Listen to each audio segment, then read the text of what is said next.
soo qadeeyay ayaa la soo sheegay in dhul ay wasaaraddu leedahay oo dhulka ka dambeeyo cisbitaalka ee iskuul neeras ku leeyahay hostelka ahaan jiray in dhismo sharci darro laga wado deedna askarta wasaaradda ilaalinaysay baan idhi taga deedna haddana dhowr jeer oo dambe la igu yiri meeshii waa ninbaa jooga askari ah oo meeshii waa la dhisayaa askari may tagin deedna intaan wasaaraddii ku noqday baan askartii qaaday 3 askari baan qaaday meeshii markaan tagnay buu ninka askarigii xabada nagu soo riday xabadahaasina labada boodiyaba way waxba iga yeeleen laakiin wax si culus maaha waniga shaqeynaya arkaysaan de qarankana inta waa loo soo dhaawacmayay waa loo soo dhintay waa dad bay waxyeelo badan u soo gaadhay oo dad baa u dhintay alxamdulillah ano hawl qaran ku jira hadii ay maanta intaas iga soo gaadhay aad baan ugu faraxsanahay wax dhibana kama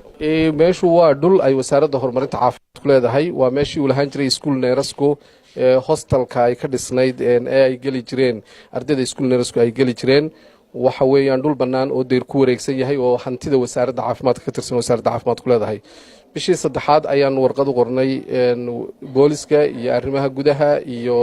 dawladda hoose si loo baneeyo dhulka waayo waxaan u baahanahay wasaaradda horumarinta caafimaadku u baahan tahay dhulkaasi oo ay uga baahan tahay inay waxyaalo kala duwan ay u isticmaasho wali may dhicin marka waxa aan ka soo horjeednay in dib loo qabsado oo dhismayaal dambe laga sameeyo